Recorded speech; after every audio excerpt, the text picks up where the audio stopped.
now wait Thank you, Woodford. for me. Oh, that's beautiful. You know, you introduced me to two things that have been, well, more than that, but to two things that have been like a huge staple in my life. One of them is bourbon, and the other one is the importance of collecting vinyl. Yeah. And speaking of which, we got an album here now. We're wearing the same clothes because that's how we do it. We did another double shoot today, so we hope you guys enjoyed part one. We're going to dive back into Keith's story at some point. We're going to pick up where we left off. That is summer 2005, is that right? Yeah. Okay. I wrote that down to make sure I got it right. So, welcome to another episode of The Scratch Track. My name is Josh Plummer, and that dope-ass piano motif that you just heard is that's our new single called Honey I do own the rights to that also, YouTube, so thanks very much. I didn't even get the full story on that. So I don't know what happened. No, They're just like, hey, you can't use this song because it's owned by a guy named Josh Plummer, and I submitted a claim. I'm like, yeah, that's me. So I don't know what happened. It takes a while for it to process. I'm not gonna sue myself. Maybe I could. Inception. I don't know. Let's see. So, welcome to another episode. We are diving into my favorite album of all time, Before These Crowded Streets, Dave Matthews Band. And to my left, your right, this is Mr. Keith Schwier. Hello. Start us off again, if you could, and plug your social media and all those upcoming gigs again for me, please. Well, I play with Alfonso in Sweet Lick. That's right. And you can find us at facebook.com SweetLickTampa. And I also play with Tammy Dupre, and you know us as Bourbon and Ginger. And you can find us at facebook.com/Bourbon and Gin. And all the Dave Matthews Band tributes that Josh and I do, you can find on his personal page as well as his Josh Plummer Music Facebook page. Mm-hmm. And yours too. yes. Yeah. And the beautiful write-ups from your page. Yeah. That's right. Oh, And we'll poetry. we'll be playing, Sweelick will be playing April 9th at Sea Dog Brewing Company. We'll be playing April 16th at Troubled Waters. I'm not sure what Tammy and I are doing yet in terms of all of that. I've got to figure it out with her based on her family schedule and all that's going on there. But her and I will be setting up something shortly too. And as far as our Dave Matthews Band tributes go, April 23rd at Bayboro Brewing Company in St. Pete, April 30th at Barfly Palm Harbor, and May 15th at Rusty Lion in Dunedin. Lovely. All right. Let's get into it because I am super excited. First off, this is not a vinyl that you see on the shelves a lot. It's not. How many copies are there left in the world? They only pressed a couple hundred? So this came not out... a couple hundred. It can't be that low, is it? No. It's more than that. The problem is that the figure has been never really confirmed. Yeah. Although people suspect, I think around, I want to say maybe 4,000 to 5,000. Okay, Really? I think Worldwide or nationwide? Total. They pressed that much of this record. Holy shit. And it was just at a time in 1998 where vinyl was totally gone, right? You know, there was nothing getting pressed outside of maybe a few artists doing some specialty pressings, but vinyl was on its complete decline, you know, in the late 90s going into the first part of the 2000s. Yeah. So I mean, now we think of Under the Table and Dreaming and Remember Two Things and Crash, you know, being relatively easy to pick up on vinyl because the band has reissued them for their anniversaries. Yes. But for a very long time, the only Dave Matthews Band you could pick up on vinyl outside of a stray, maybe 45, a promotional thing, full album-wise, though, was Before These Crowded Streets, and it became a rare find because they only pressed a very select few. When you think of how much usually gets pressed for a vinyl nowadays, there was maybe a few thousand pressed. Again, I'll go up maybe even and say 5,000.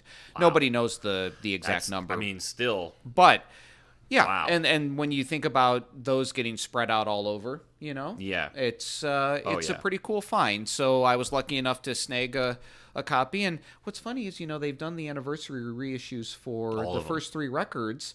And this one, the anniversary came and went in 2018. Yeah. And we're still waiting on it. I'm not sure what the holdup is. A lot of people thought that we were going to do it. Yeah. I will tell you right now. Which is why, sorry to cut you off. I was you're just going to say, which is why when I saw this at a record store, all sealed. Yeah. You remember I unsealed it. Yeah. Is that the right term? I took a 100%. knife to the plastic wrap and played it for the first time on Facebook when Alfonso he opened his Purple Rain pressing from 1984. Yeah, and I said I got to pick this up because I don't think this anniversary reissue is coming anytime soon. So where did you find this? This was at Mojo in Tampa. Wow, really? Yeah. Oh yeah, that's right. That's right. I looked up and I said it can't be. It's one of those things where you never think you're going to see it. I looked back down and I looked up again and I said that is not a used copy. That's a brand new copy. Wow. I mean, new in the sense that it had never been opened, and they had gotten it wherever they had gotten it, and it had stayed in its wrap. What kind and of everything. sick? Who are we still in the first? Oh yeah, we're okay. We got a little bit. No, I always try to. It's kind of just the rule to not. The bourbon has been. I can't curse in the first 10 to 15 Right, we're probably going minutes. to swear a lot more in this one. Yep. So somebody's got this sick mother go for bleeper. It. Yeah. Would do that. Who would leave a baby like that on the shelf? Ugh. Oh my gosh. And disgusting. And behavior. the thing is that I'm not ashamed to admit that I'll be a little bit extravagant now and again with getting vinyl, as Kelly will too, because she has come to love vinyl quite a bit too, and she was not into it at all. I mean, I had to kind of open up her to the idea of spinning vinyl. Yeah. And because it's not on everybody's radar, it's like digital, Exactly, that's the easiest way to do it, totally understandable. Yeah. But she likes to find things such as this and be a little bit extravagant, but not all the time because it does get a little pricey. Oh yeah. But you see this on the shelf for, and it goes on eBay and other sites that sell rare vinyl for, $400 to $600, if not more. Right. So when they've got it up there for a couple $100, Kelly's like, I'm getting that for you, Yes. So she's like, let's pick this up right now. So we purchased it and finally decided to open it. And what do you know? Here we are. I mean, it's pretty awesome, right? Yeah, it's incredible. This is an episode that I've been so looking forward to, and this is an album that just keeps giving to me. This is one we've talked about a lot of albums on here so far. We've talked some country, we've talked some hip hop, we've talked some rock and roll, we've talked some all different types of rock and roll under that umbrella of whatever you want to call it, whether it be just straight up rock and roll or alternative or garage rock or theater rock, whatever. But we've had a lot of different topics to cover. This is an album that I am very well versed in, so I'm hoping that I won't come off as dumb as I have been in the other albums that we've been discussing before. But go ahead. No, I was just gonna say that when I listened to this today, I was just looking at the track listing, and it's been a while since I kind of looked at the whole, not listen to the whole thing, but just look at the track listing and go, banger, banger. I know. Like all from the very top to the very bottom. There is not a song on here that I want to skip. Ever. And I mean, well, there's one, but we'll get into that later. All right. So I think you and I are the same. So think about this, I just have to always, I look at this because I listened to it before we were doing this today too, just to refresh myself with the album in a way that you only get from playing it from start to finish. Yeah. And was just thinking too, the thing about this album is, how can I say it here quickly on the fly? It's darker than the albums that come before it. Way darker. Right. Way darker. But it's gritty. Yes. It's gritty, but it's cinematic. Yes. The Lily White production makes it very cinematic. So it's gritty, but cinematic. It's, it's sprawling. I mean, truly it is a double album, but, pretty much, not anybody had it on vinyl. So, I mean, it was thought of as just a single album on CD, not like a double CD album. So, on vinyl, yes, it's a double, but in truth, it's really just a single CD. It's sprawling, but it sounds very punchy and concise. So, it's gritty but cinematic. It's sprawling, but it's concise, and it it's got a suave to it. A lot of the songs are funky. There's a lot of Very sauntering that goes along, and it's A lot of just open space for jamming. and yes, and Yeah. it's just a feisty, frisky, fantastically motherfucker of a groove of a record. It really just is. every song is Yeah. just absolutely amazing. It's fantastic. I mean, I got to be honest, because I've said this 100 times. I was never a big Dave fan until maybe about 2011, 2012. I had one of my good buddies in high school, Austin. Fuck, I gotta bleep out his last name. God damn it, I always do that. So he knows who he is. He was the one that introduced me to Dave, and I just remember one of the first things that I heard on any song was 41, those rolls on the hi-hat from Carter, because I was really big into the drums at that point. I wasn't even listening to the voicings and appreciating the unique touch that Dave had on a guitar to just make it sound like a completely different instrument with those different open voicings and everything like that. But I was more focused on the drums, and I was blown away by that talent. So that's what got me into it first. And then I started to pick up the guitar, and I was like, hey, this sounds like a fun song to learn. And then I looked it up. I'm like, what is this? How do you? I can't even fathom these chord changes. I mean, some of these on here still. I mean, there's some Dave songs that I can't figure out. Like, I just don't have the mental dexterity to kind of sit back and figure out what's going on. Yeah, and it's amazing too. We've talked about this. Is that he's Dave, and he's quirky Dave, and he's the singer, and and he's got all of these amazing musicians around him, and of course, on the guitar, he's surrounded by not only Stefan on the bass, but the mighty Tim Reynolds. So Dave was this the first record that he was on? No, so Tim was on. Remember two things: Under the Table, Crash, and this one. He was on all of them? Yes. Oh, I didn't know that. But after this, he took his sabbatical from touring and doing the recordings with the band to move to, I think it was New Mexico, and try to pursue an acoustic solo career. And Which he still does. He did that for a decade, and then came back to the band in 2008 to perform live and be on the recordings. But he went on a sabbatical after the 98 tour. He's played in Safety Harbor quite a bit. Yeah. And he's around the area all the time. Yeah. So it's pretty cool. Oh, I was just going to say though, real quick, is that it's easy to not overlook, but it just gets lost in the shuffle in a good way. But I mean, you say getting lost in the shuffle is not good any way you cut it. But what I just mean is it blends so well that you don't pick up on it probably as much as you should if you're kind of a average music fan. And average doesn't mean that you don't have high intellect about music. It just means you're not nerding out and studying it to the degree that maybe we do or whatnot, analyzing every little detail. Is that you kind of say, oh, Dave's he's a pretty good guitar player.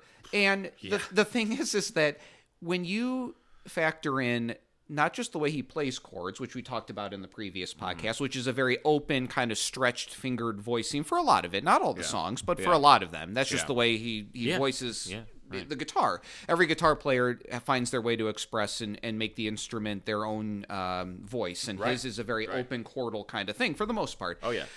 But when you factor in all the trickiness of the rhythmic qualities as well as the stretching, weird time and then signatures singing on top of it the way that he does, unbelievable. The guy should be on more guitar lists than I mean if you put what he does, in my humble opinion, and the silliest thing you can do is get really pissy or kind of put too much into these guitar lists, because it's whoever moves you, it's whatever. It's really a popularity thing. Yeah. So I'm not here to get pissy about he's not on the list or whatever. But when I see guitar lists and I see not just for the impact they've made in music, but just for their technical ability, and I see some guitar players up there at the top of the list, and of course somebody like Dave, because I think he's thought of more as a singer-songwriter as well as a guitar player, but that he's not on the list of guitar players when you list 100 guitar players who are playing technically difficult stuff in combination with singing. Because you think of some of the guitar players that are on the list that are, say, your Jack White's or your I Kurt can name Cobain's. one. Yeah. Or right. He's always up there. Yes. And I'm like, what? Yes, there are those guitar players that are primarily guitar players more, that are like your Jimmy Pages and your Jimi Hendrix and your and your Steve Vais and your Joe Satriani's, and I get all of that. But I'm saying if some of these guitar players who are singers / guitar players are making these lists, I sometimes look at them and go, do you really study what Dave does on the guitar and how he blends what he does vocally with? Yeah, it's just pretty unique. Amazing. There's no one else that plays like him, and the people that do play like him because of him. They don't. It's a direct iteration of what he has done. It's not like there's no two people that just so like there's no one else that is just gonna happen around that they're gonna stumble upon a way to play a chord that's like, oh, I didn't realize they played that the same way. You're going to play it that way because you saw him do that. Yeah, it's always like that. It is, and I remember you talking to me about this very early on in our time knowing each other and playing together. Was what you said about the guitar list thing, and you said it's criminal for people to not recognize see how difficult it is that he does. I mean, I look at songs like JTR and Stay and The Stone on here. There's another recently. I mean, a lot of songs that are like constant rhythmically, those quarter note, single note strokes that he's throwing in there rather than like a full chord, and he's singing on top of it, and then to follow like a weird 5/4 time signature or something like that, like you're constantly falling off the cliff, and like it's nuts. I can't. I can't. The only way I would know how to play like that is because of him. Yeah, and where I'm going with this is many of these songs are some of, I would say, maybe some of the hardest material to sing and play on the guitar. When I look at Rapunzel, I look at the Dreaming Tree, I look at the Stone, and I'm looking at these and I'm going, this is some of the most demanding material. Yeah. Not being a singer myself, but I can imagine as a singer / guitar player that you have to take on what is on this record. It's Dave at some of his most challenging and technically awe-inspiring moments. I would say that in terms of difficulty of an album, this actually might not be the most difficult top to bottom to play in terms of guitar. What would you say? I would think Away from the World is pretty up there. There's a lot of wild stuff on there, like the riff, Rooftop, and there's another one on there, Gaucho. Yeah, a lot of weird stuff in there, like weird stretches. Even Mercy's a little bit tough because he does that. Not Mercy. What's the other? Oh God, I'm gonna blow it. Ballad. Yeah, it's another ballad on there. That, If Only. Yeah. Those If Only, and then is it? No, that's Big Whiskey. I was thinking Bellyful. Bellyful's on Away from the World. Yeah. Oh, it is. Yeah. Is that okay? Yeah. So that's the one I was thinking of. Okay. Baby Blue is the one from Big Whiskey. Yeah, that's the other one. Okay, so we're going. All right. Anyways, we're going. That's crazy. All right. Back to this amazing masterpiece right here. Okay. But there's some stuff on here that I remember it took me years to learn. Years to learn how to do it the right way. I had been playing some of these songs incorrectly for, the better half of a decade before I actually sat down and was like, okay. Now I need to see what he's doing with his hands. Like I would watch the Dave and Tim performances. I would watch Radio City. I would watch him at Farm Aid. I would watch him at all that stuff, all the live streams that they do with the old, the summer warm-up videos and things like that. I would just watch his hands because I'm like, I gotta see what chord that is because no one tabs it correctly. They might, but it doesn't make sense to me to see. So it's pretty insane to just. Kind of look at this track by track and think that he just put a guitar behind these beautifully composed lyrics and also made it different enough to stand out head and shoulders above everything that was going on in this scene. I mean, in the late 90s, you have a lot of like post-grunge pop rockers coming out. A lot of like Matchbox 20 stuff was coming out. So this was my introduction to Dave. Yeah. I had seen, in full disclosure, I had known of some of the hits before that had been on MTV heavily, like What Would You Say or whatnot, and thought, oh, this is cool, but it didn't really, it didn't really inspire me enough to pick up an album. And then Don't Drink the Water came out, and I thought, well, this is a cool, like, Peter Gabriel-esque kind of dark kind of very tune. Sledgehammer-like video. It was cool. Yeah. And I thought, well, okay. And the album had just come out, and I thought, well, I'm going to go to the store and get it and just kind of see what this band's all about. And put it on, and it was good for me because we had talked in the other podcast about what I had grown up on, and we hadn't really talked about all the alternative stuff, but certainly there were bands like Pearl Jam and Candlebox and others that that I was very into that were much more in the movement of the early to mid 90s. Yeah.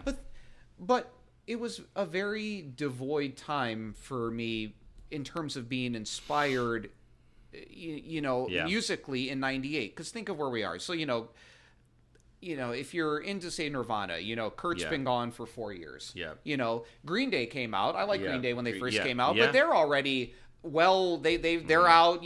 I think Good Riddance was a hit around this time, but they had already been out, had a couple albums out. They were kind of just they were okay. Green Day, they weren't the big kind of international super hits or whatever. Yeah, the huge huge sensation. That they were when they first came out. It's not that the bloom had faded off their rose. It was just that they was kind of like they were established now. So you had the Britpop. Oasis, right, was big. Blur was popular with Song 2.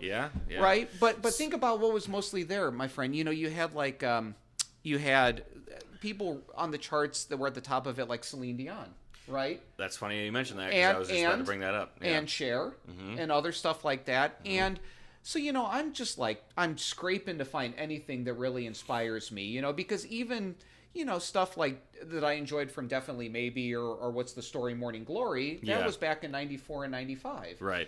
Pearl Jam was in their real kind of wilderness phase in a way. They had gone through Vitology, which I loved, after Verses in 10, but then started to get into No Code and stuff like that. And then they came back around with Yield, but that was, I think, in 96, and then they were off to like doing Binaural, and it was Got a lot dicey. of so I was really kind of stretching and scraping to find something, and I was still listening to all the stuff I fell in love with in the first place for music, those bands from the mid to late 80s and the early 90s. But in terms of trying to find new stuff as a high schooler, and this came out in my senior year, but I was looking for something. And I pick this thing up off the shelf and I play it, and I'm like, this is it. Yeah. It's here. This is amazing. I'm listening to the first track. There's the opening fanfare, which is, the Pantala Naga Pampa. Yeah. If I'm saying that correctly. I'm never sure how to say that. Is that how you say it? I've always said it, I think I say Pantala Naga Pampa. Okay. Or something. I don't know. But, so, the translation of it is, there's a snake in my pants. Right, python in my pants. There's a python in my pants, because I guess a cook for them or something was speaking in his native tongue, and he kept saying Pantala Naga Pampa or whatever, Pantala Naga Pampa, whatever you want to say it. He kept saying that, and they're like, what does that mean? He goes, there's a snake in my pants. So he's like, all right, we're gonna call an opening track about love and relaxing and laying down with your lover. Right. There's a snake in my pants. Yeah, and here we go. So I'm playing this in the car after getting it from the store, and that goes by in about 40 seconds or whatnot. Yeah. And then Rapunzel kicks in, which was not a single at the time. Oof. It ended up being a single, but not at the time that I got the record. And I'm listening to this song, and I'm 18 now. I'm able to dissect music in a pretty good way, but I'm still like, what's the counting here? Like, what are they doing? Yeah. And then I figure out, it's I figure out, oh my God, the first track on this album's in 11/8 time. And, and it's switching, it's doing all this kind of stuff, and it's very jazzy and it's funky too. And it's in this odd time signature, and it's switching from like, a G kind of bluesy mixolydian to like in the bridge there, it's in a D minor to B flat to C, not to get too technical about it. But I'm just listening to this and I'm going, this is all in the first song. Yeah. Like, this is amazing. Yeah. Originally called Funkin' 5. Yeah. And it was, just something that just grabs you right away. Right. And the thing that, so this is what I wanted to say before we got in this. So speaking of the music around this time, this is something I brought up to Jasmine. Oh. because it dethroned her queen. Oh no. This album this album sold 421,000 units in the first week. Yeah. And then knocked off the Titanic soundtrack Oh no. at number 1 on the Billboard 200. It was there for 16 weeks, and then This was the album that finally knocked it off. Oh. Yeah, and they have had a consistent stretch. I think it's now 7 or 8 in a row that debuted at number 1. Yeah.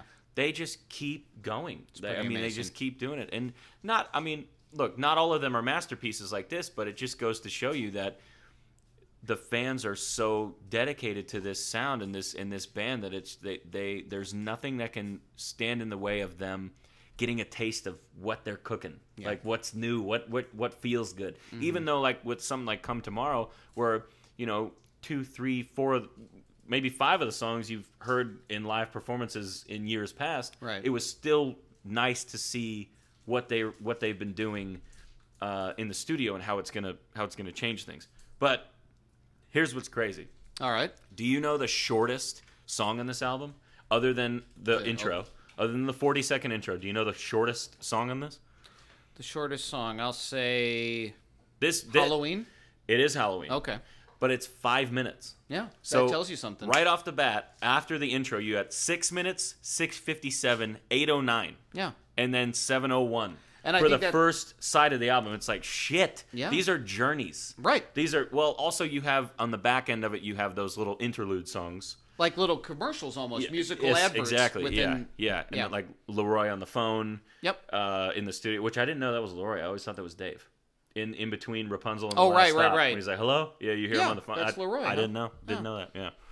Yeah, that's what it said. So that is crazy to me how long these songs are. And then when people come to me, they're like, "Hey, who are your influences?" And we're like Steve. Remember Steve was saying like, "Oh yeah, you can do a 6-minute."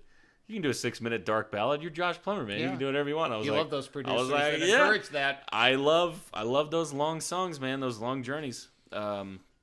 It's crazy to think that something like Crush got on the radio with so much time. I mean, granted, they probably cut out that last guitar lead at the end, but all in all, it's probably a 6.5-minute song on the radio. Not to jump around, because I know we want to talk about the individual songs and what they mean to us, but did you know that this was, for whatever stock you take into the Grammys, right? Oh, yeah. Yeah. But did you know that this was nominated for Best Rock Album? I did. Yeah, and it lost to John Fogerty. Interesting. Yeah. What did he put out then? That was the album he did. That was kind of his return to form. I think it was called Blue Moon or Black Moon Swamp. I'm not sure. All apologies to John. I'm not sure. Sorry, Something John. with swamp and moon in the title. But If you see that this, one, John, we're sorry. Sorry, I should know Yeah. better. But I know it was nominated and a loss. And I think Fogerty was the one that won it, if I remember correctly. Yeah. But So of these, what do you think is your favorite little interlude? I have a list of these. Okay. One of my favorites, I will say, is the strings, the in between Halloween and the Stone. yes. That's probably my favorite interlude, but there's a few others. The flute that follows "Don't Drink the Water," that little Before Stay. Sure. And then what's the other one? The one, I guess, Anyone Seen the Bridge? Where they tease that riff. Yeah. Right. Yeah. Which I didn't realize. I guess actually I researched that not too long ago out of just sheer curiosity, is that it essentially originated here because I didn't know when that first came out. Yeah. And I think it was 2000 or something where they Yes. first brought the bridge into the live show. Right. So obviously it came from a jam that was then Right. partially shown on this album through I never small put that excerpt before Spoon. I never put that together because it sounds so much different live than it does on the record, Right. which is what I love about this album also, which I'm going to get into in a second. But So my favorite out of those three? Yeah, and then also the other one that is another one that's close to the top for me is the Last Stop reprise. That happens at the end of Spoon. At the end of Spoon, Yeah. and at the end of Last Stop, Right. obviously. But it's that fade out, right? And then Yeah, they bring it back at the end of the album. Yeah. Oh my gosh. Well, probably that right there. Probably the Last Stop reprise. Because it's such a mellow way to end the album. And through all the darkness, Yes. there's that little glimmer of sunshine Right. that is saying everything's going to be okay. You've Yeah. taken this journey. It's been dark. It's been a little menacing. It's been a Yeah. little bit... Thanks for listening. it's been a little bit mired Yeah. in despair, Yes. but we've made it through. Yes. We've taken that emotional roller coaster, and now, by the way, everything's going to be okay. So Right. I like that outro a lot. Now, your favorite guest musician on this record. Now, just to list a few of these people that some of you might not know who's featured on this album. One big heavy hitter at the time, Alanis Morissette, Right. is on this album in 2 tracks. She's at the end of Don't Drink the Water, and Oh my she's the gosh. second part of the duet One of in the- Spoon. One of the... So haunting. When you hear that voice kick in, I'm like, ooh. You think of 98, she was right there in Well, rock and roll. Jagged right Little there. Pill was... 95, I yeah, think. Yeah. And the second album that had come out was Supposed Infatuation, Yeah. Junkie Something. Formers. It's got a long title. Yeah. But she was really on Yeah. top of the world. Oh, She had put out the huge. follow-up to Jagged Little Pill. And Huge. it shows Yeah. you where Dave was, too, on their ascension. Because when people think of Remember Two Things through this record, 4 albums, as kind of their ultimate kind of first act ascension, where they really could do no wrong. I mean, they were Yeah. playing arenas, multiple night sellouts. Yes, they built up something through these 4 albums that culminated with course, this. yeah. That allowed them to have all the longevity in the world and continue to tour and be able to do everything as a group that they've been able to sustain since 1998. Right. So they built up everything in a just a tremendous way. But in Right. terms of the first 4 records, it was never the same, I don't think, after this album and tour, and they went into what became the Aborted Lily-White sessions. Ugh. All the furor that came Yeah. from that. Yeah. And then also the Everyday album, which followed that, and then Busted Busted Stuff, then Stand Up. But anyway, so where I'm going with this is that the first album to the second album to the third album to the fourth album seemed to be almost a creative ascension that was It perfect. was- yeah. And just Yeah. when you listen to those 4 records in a row, it's a first act of a group that Yes. can pretty much do no wrong. Like they Right. are locked in such a zone that it is Right. amazing. So this is a perfect kind of Yeah. top point Oh, yeah. to that ascension, Yeah. At least in my opinion. I think Yeah. it takes Under the Table and Crash and takes it to the highest apex that it Yeah. can get to, melodically, structurally, musically, texturally, everything. So It's insane to think that that a group like this can do something so different from. I mean, it's a little bit different from what they were doing. I would say the main difference for me is the vocal delivery, where you can really feel like that angst. And He's that lower and gravel deep is in like, this. ugh, Yeah, like real right. growl, yeah. And I love that because that's the Dave that you see live, and even in songs like Too Much or Warehouse, where you hear like that sweet melodic tone, that almost like peanut buttery kind of like tone in his voice, and then you hear something live and he's really just growling and really delivering that pain in the song, which is something that really resonates with me because it's what people don't give him a chance on. Everybody puts him in this box of like the Jimmy Fallon impersonation. Everybody thinks that that's what he sounds like because of So Much to Say or whatever. And it's like, it's not really that's not what it is. It's all these people that are like, oh, all his songs sound the same. Bullshit. Oh, my Listen to this gosh. fucking record and tell me that same thing. So, by the way, when you turn this way, just pull the mic a little bit, like this way, so it's just like in front of you when you turn to talk to me. Yeah, Okay. Just so we don't have to go back and forth because I know we're gonna go crazy. I would say that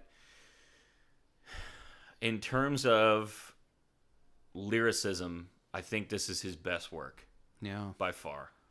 Well, before, hang on. Before Yeah. I didn't. I was rude. I didn't answer your question. No, you're fine. What? Best guest appearance. Oh yes. Oh my gosh. Yeah. Sorry. So probably Alanis on Spoon. Alanis, and then there's Bella Fleck with the banjo on multiple tracks. He's on Halloween.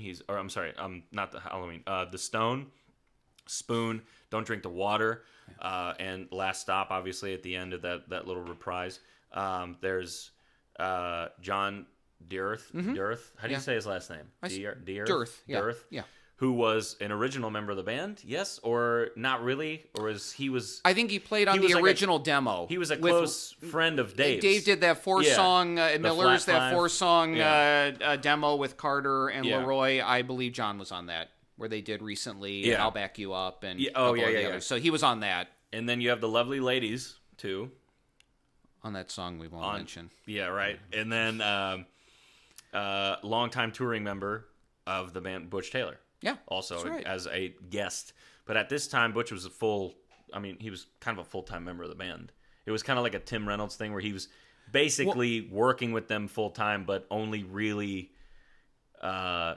sitting in on every song when he's live. Like they barely used him in the studio, but live they took him everywhere. So when you're asking me about the guest musicianship and what my favorite part of it is, are we including Tim or not? Because see, that's the thing.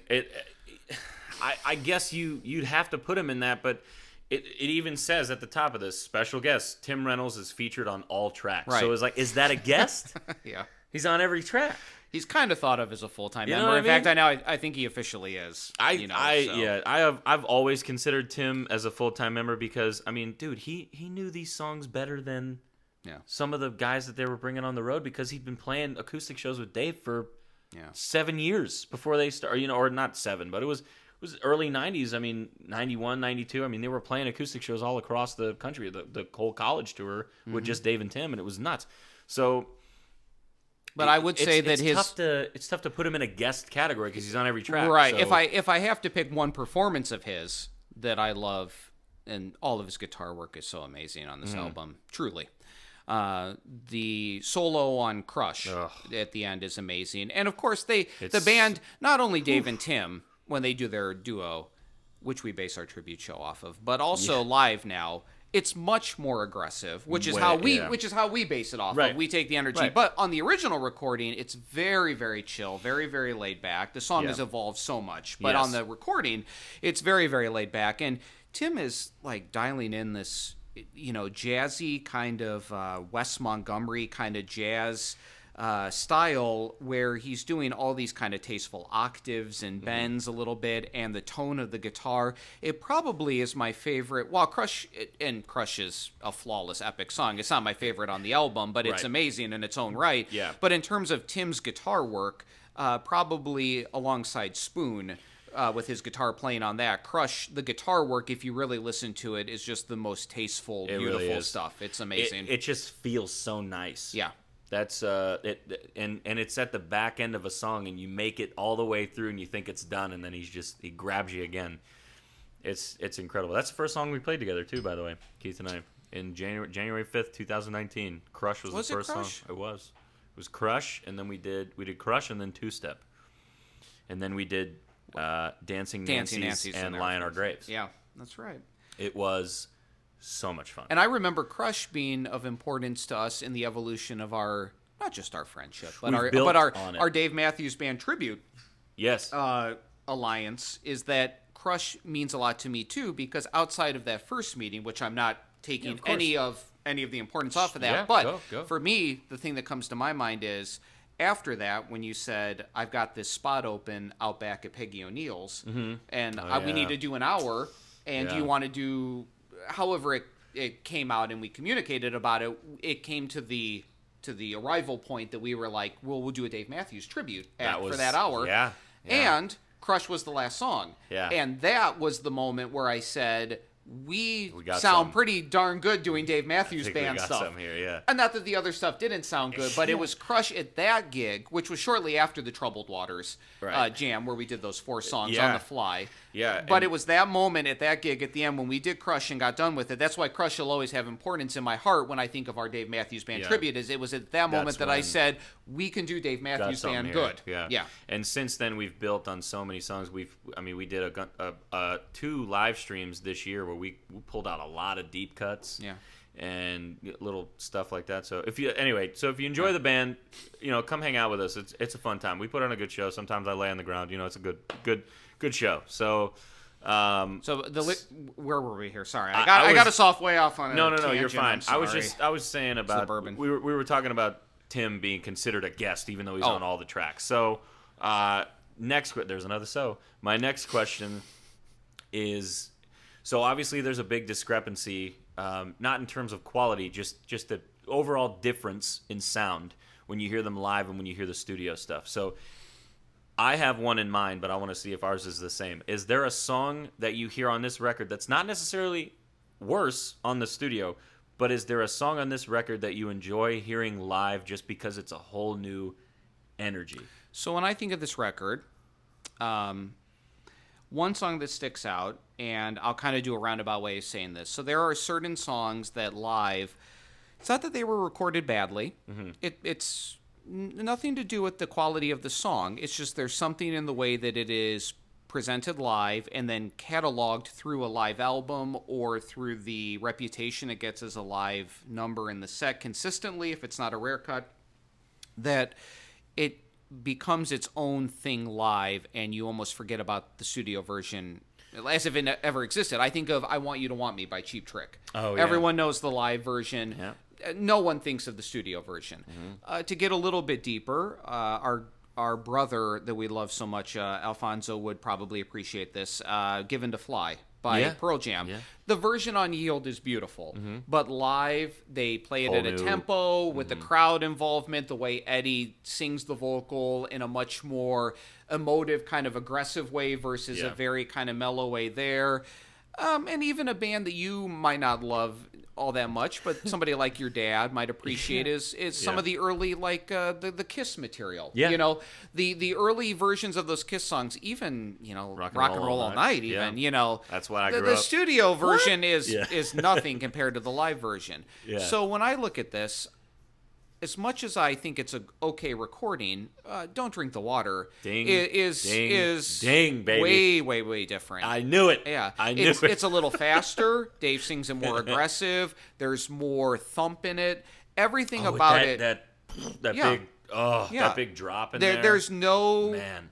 Like if you said to somebody, they generally like to open shows. They open with all numbers of things. Oh, yeah, but yeah. Don't Drink the Water is probably one of the more common openers. If Have you heard that as an opener? Yeah, well, I was going to say my first show ever seen, Dave. Really? Don't Drink the Water was the opener. But if you showed that, Not seen one if of you said, those. "Oh, you should listen to this. This is what they open a lot of their shows with," Yeah, and they yeah, listen to the studio version, Yeah. they'd be like, "Really? It sounds kind of limp. It sounds kind of, Right. whatever." Very but it's boingy, like the juice yeah. harpy kind of feel to it. Right. But yeah. it's even like if you put on, and this isn't even a great example because 10 is perfect by Pearl Jam, but when you listen to like Even Flow, it's great. It's of course. not bad at all, but live, the whole thing just elevates Whole to new a energy. momentous level of energy. Yeah. And it's kind of like that with Don't Drink the Water. I mean, when you listen to any live version of it post 98 and then listen to the studio version, there's no comparison. What do you say about it? It's to me, it's just I grew up on Live at Central Park. That was the first live record that my friend gave me because he was like, "Look, I know you're not into like the whole deep cut thing and like not knowing the songs or whatever. So here's something where like they do a lot of recognizable stuff. They do a lot of songs they play a lot live, so you'll probably recognize it. I mean, and in the very beginning of the record, I was like, what is it's just like 4 minutes of cheering and applause and just raucous going on in New York City. And I remember that immediate drop of that right when they go into that the baritone sax in that and that heavy bass drum and that drop D right into it, and it just immediately just hooks you. And even like when they go through like I've seen them 13 times.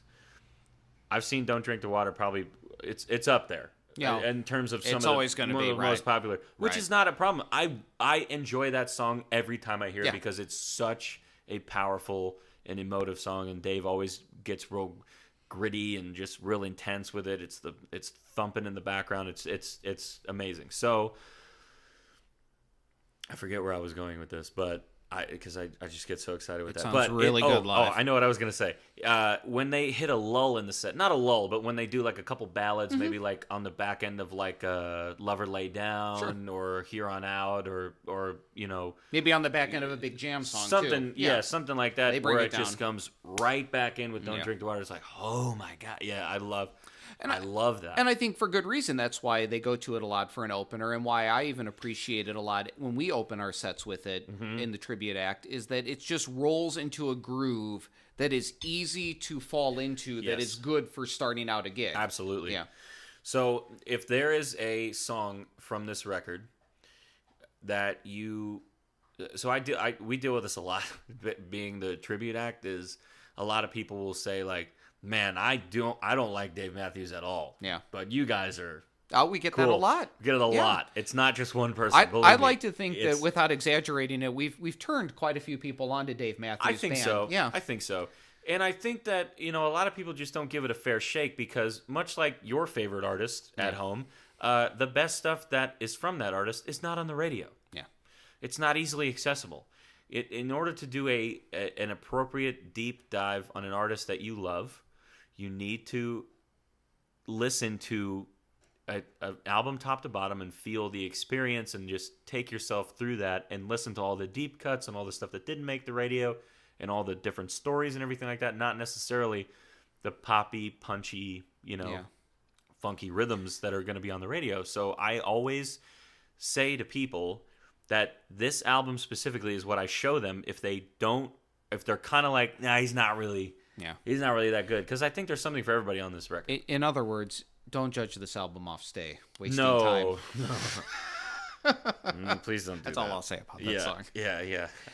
It's my satellite of this. Yeah. I've told you that, right? The satellite story. There's been a couple satellite stories, but what one are you thinking of? This was at the best. Was it? Jazz, was the satellite thing Friday night or Saturday night? Do you remember? The girl that was behind us when she was like, I hope they play Satellite. Was that Friday night or Saturday night? Do you remember? Okay. I can't remember either. So, Jasmine and I were at West Palm Beach in 2019, right? That was when we had concerts back. And I think it was the Saturday show. And Friday night. I'm sorry. It was Friday night. Mm-hmm. So, he's going into Watchtower as the last song. And the place is going bananas. I've not heard Watchtower live in a few shows. Okay. So I'm like, all right, this is great. And Jasmine's there to experience this, and I'm like, this is one of my favorite songs to play. You've heard me do this a ton of times. Now you get to see the real shit. And the girl behind us goes, I hope he plays Satellite tomorrow. I'll be so mad. I'm like, can you appreciate what is about to happen? If you want to listen to Satellite, turn on the radio, man. Well, I was at the Tampa show, and we sound like uppity Dave fans. We're not. We're just having a laugh at people who, because it is very much just a experience. It is where a lot of people come just to be with their friends and to maybe imbibe a little bit, some cocktails and tailgate and have fun and maybe some of them know a little bit. Yeah. And we were sitting. This was 2010, I believe. We were sitting there, and I happened to be at the end of the group we were with, and there was this couple next to me, and all she requested after every song was, when are they going to play Crash Into Me? Oh, Crash. Crash Into Me. Crash Into Me. And it got to the point of being ridiculous. She was determined that they were going to play Crash Into Me, and I believe they did about 3/4 through the set. Thank God. So it ended. But it's just funny how, to go along with your story, that there are some people who are very radio friendly, Dave, and it's Stay, and it's Satellite, and it's Crash Into Me, and it's What Would You Say, and Which I will say, because of how funky it gets in the bridge, Stay is probably the one where I enjoy the most live. Yeah. But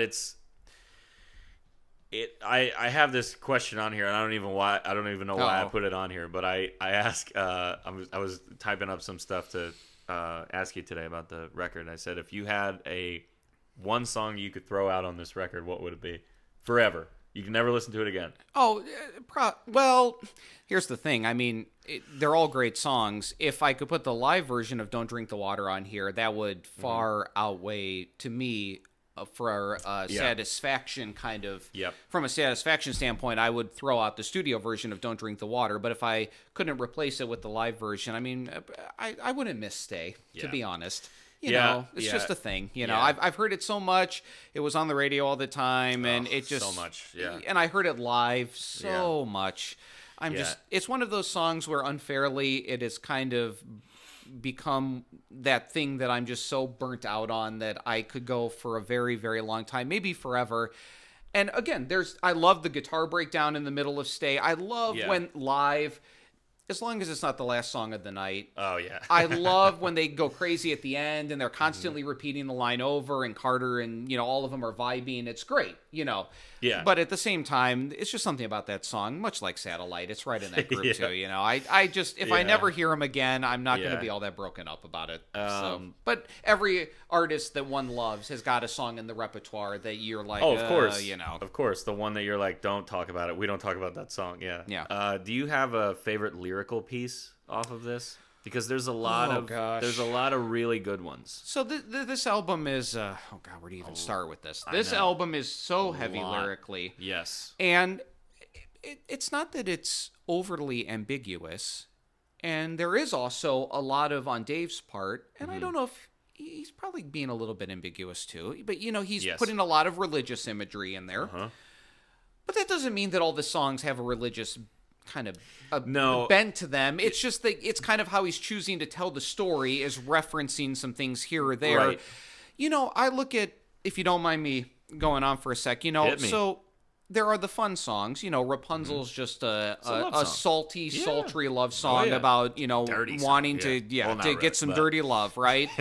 And you've got Crush, which is a much more kind of sophisticated, kind of, really elegant kind of love song. It's about just loving women. Yeah. And you've got Stay, which is just your, summertime, we're hanging out, we're grilling, we're drinking, we're hanging out, life is good, That's right. It's your typical kind of summertime song. Now, outside of those, then it gets really kind of heavy. Very dark. So now, when I look at the songs here, what stands out to me, probably, what's funny is Don't Drink the Water is something that lyrically doesn't hit me as much. Only just because I love the groove of it. I love the sound of the words and the vocal. Yeah. And it's not that it's not hard to connect with the imagery of the environmentalism and obviously references to Native Americans and other things that go on in that song that are of a deep level. Yeah. What? No, I was saying whoops in terms of what happened. Right. Okay. So, there's a lot of stuff going on in that song, but it doesn't connect with me lyrically just because, as many songs do with people, you like the rolling of the words, We said in the other podcast that we did that, sometimes it's okay, even if it's a deep song that the lyricist really put a lot of attention into. It's not your typical "I love you, you're so great" song. Of course. Neil Peart said, look, I'm writing this heavy duty song, that is very personal to me. And if somebody comes up and says, I heard one line in it, but it was just the sound of the words with the way Getty melodicizes it, or the way that it comes across, I'm okay.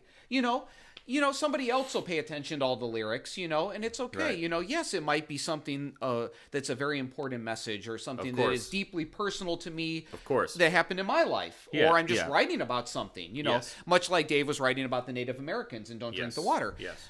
But at the same time, it doesn't mean that the message wasn't presented in a very articulate or deep way. It just means that the way the song hits me, I just like the way that the lyrics roll. I like the way that the voice sounds singing those words. I like the groove. So Don't Drink the Water is more just an overall feeling or ambiance that I get. So I exclude that one from it.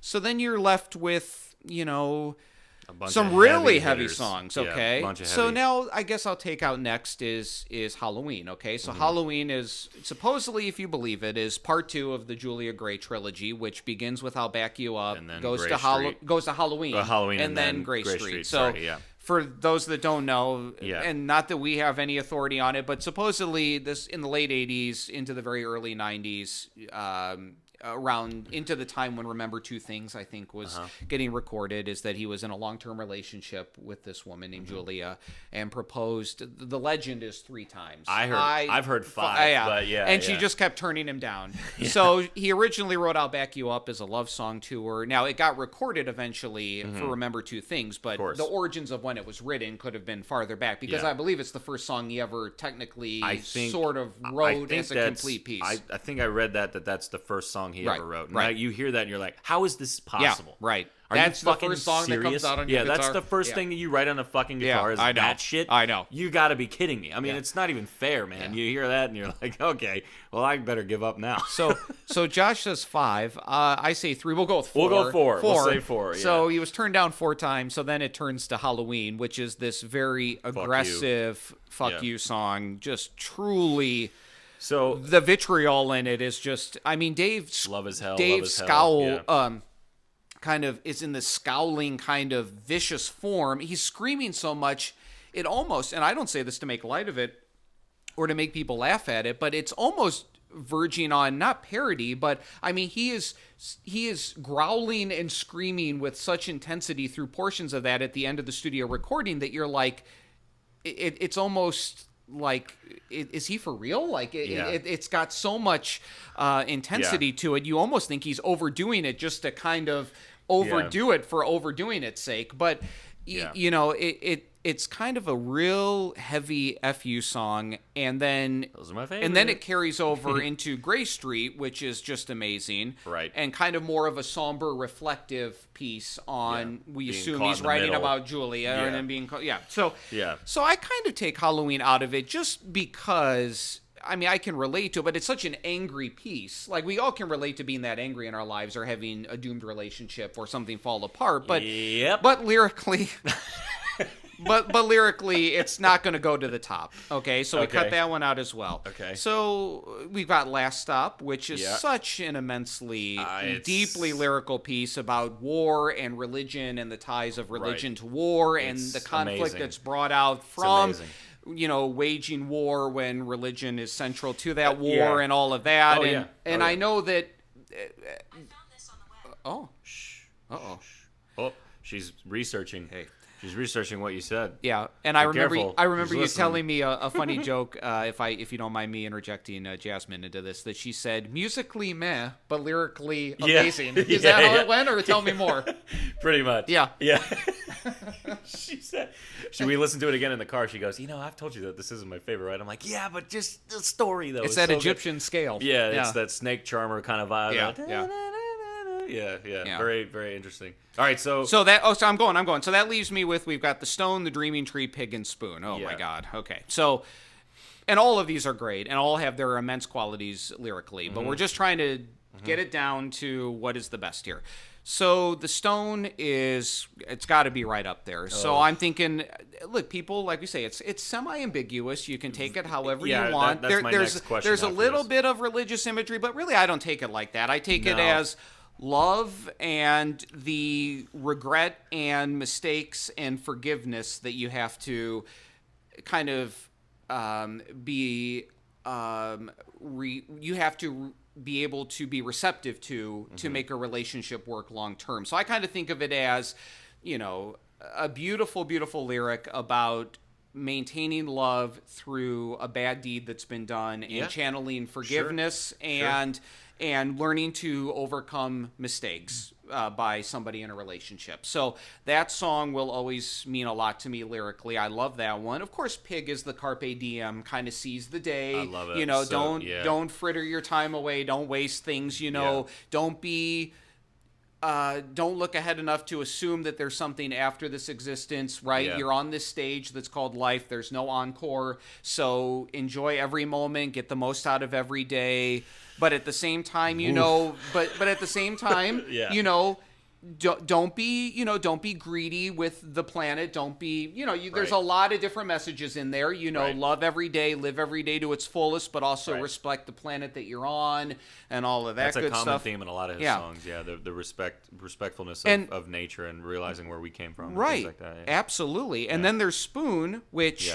Look, Beautiful. if you want to talk about religious imagery, there's a lot in there, and I don't Is even. there? I actually haven't. I feel there is. Yeah, I feel there is, but I don't take it as a religious song. I love the vibe and the melancholy in the song. I take it as kind of a message that resonates with me, that connects with kind of neglect, abandonment. You know. Oh, you're right. Yeah, I'm sorry. I'm reading the lyrics. Oh no, now. it's okay. Yeah. So, but I don't treat it like that. Booty. Even if that's where Dave was going with it, I think of it as just, you know, finding your way out of feeling abandoned or neglected or depressed, and kind of just kind of theorizing on what is there, is there something else out there, trying to work through the darkness, trying to laugh about it. Right. And it was a song that meant a lot to me, especially when this came out, going through college and being on my own and, feeling very alone, very isolated up in Boston at the start, before I got acclimated. It took a little time. So I listened to this song a lot. So I would say lyrically, my favorite is... we didn't even touch on The Dreaming Tree, right? Which is, the passing of time, lost opportunities, possibly, if you want to look at it that way. That gives me the goosebumps every single time. I need you to go on about all this in a moment. So I would say probably... Oh, boy. I guess if you want me to say lyrically, what do I look at and kind of study those lyrics, and they immediately, less ambiguous, more like just right at me, probably the Dreaming Tree lyrics are probably the most hit the heart immediately. It's wild. Song that there is. It's wild. And so I'll try I'm done. Now you tell me. I'll try not to get emotional talking about that song, but it wrecks me when it's, a story of, it feels to me like an apology of, I'm sorry what we did. I'm sorry how we're going to leave this for you. Yeah. There's nothing I could have done. Yeah. I'm sorry. And then when you realize you sit underneath the tree that is no longer there, that you don't have the company there anymore either. Right. Daddy come quick, Dreaming Tree has died, whatever. Yeah. But, and also from that's the lyrics that gave the title to the album, which standing there before these long before these crowded streets, here stood my dreaming tree, below it he would sit hours at a time, you know. And it always gets me, and this is one I've been chasing like a motherfucker for years. Well, that's the Stone for me. I've never seen the Stone live. I got the Stone last year. I've seen the Dreaming Tree twice. You have. Yeah. Yeah, but the Stone I've not, and you have. So we're always chasing a song. Yeah, I'm always chasing one. Dreaming Tree is one. Cry Freedom is one, which is famously that they just don't do. Right. And so going back to the Stone with the lyrics, so this is kind of an interesting thing because I take what you will from these lyric interpretation sites, but sometimes you read something and it just sticks with you, and this is just what I've always believed. But I've always thought of the Stone. Now this is kind of a legend. Now early in their playing career in the band, Dave's sister, Ashley. Ashley is the one that was murdered. No, Anne. I want to say Anne. Anne was murdered by her husband, and then it was a murder-suicide. Mm-hmm. I've always thought, in reading the Stone and feeling it, and seeing him and the way it's just kind of a very dark, minor feel to it. Yeah, absolutely. I feel like that's what that is about. Sure. And there's hints to it in terms of, far from that fool's mistake, if I turn back the clock and do it all over again. And he's pleading for her to come back in some sort of spiritual way. And I was just wondering if you'd come along, hold my head up. Yeah. And it always hit me like that because, my sister and I always have a very close relationship. So his family ties are always like that in the sense of, obviously sister is one, Shotgun, another one, big one, and then and the Stone too. And the funny thing about the Stone is, not really funny, just an interesting tidbit on me. Anytime somebody tells me that they don't like him or they think he's too quirky or weird or whatever, if there's a song that I introduce to somebody to, like if I'm throwing them to the wolves, I go that song right off the bat. I was like, you're gonna get a little bit of everything that they do in 6.5 minutes or 7 minutes, and it's got that percussive guitar. It's got the droning bass behind it, very or droning baritone sax behind it. It's got the coupled with like Stefan's marvelous playing. I mean, like he is unsung as one of the best.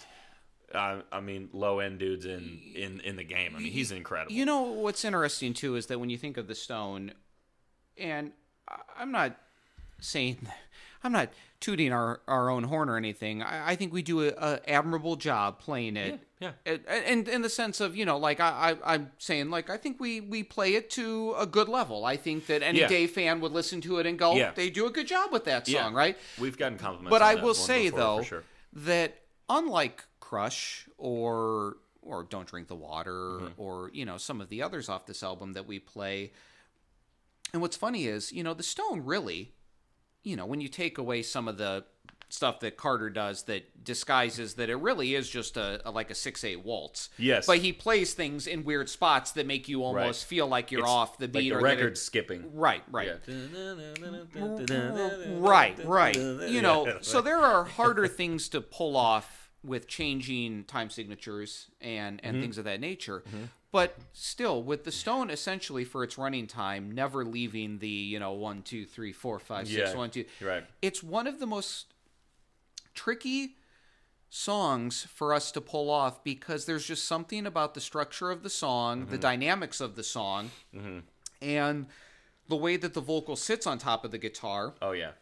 That if you don't do it just right, it sounds like a mess, even though you're very much know the parts. But if they get off just a little bit, and it's one of those songs where it's hard to translate it to two guitars in a way. And I listen to Dave and Tim do it, and they do a great job. But it's just one of those songs that when you play it, maybe it's because there's no drums against all of that rhythm or whatnot, that you have to be very careful, because if you get a little too rambunctious with it or overdo it at all, it really hurts the song. You have to be very in the pocket with that song. I have a hard time hiding my mistakes with that song, because there's that switch and that stretch from those first two notes always kind of gets me from that A string and back up to the G string from like a little jump like that.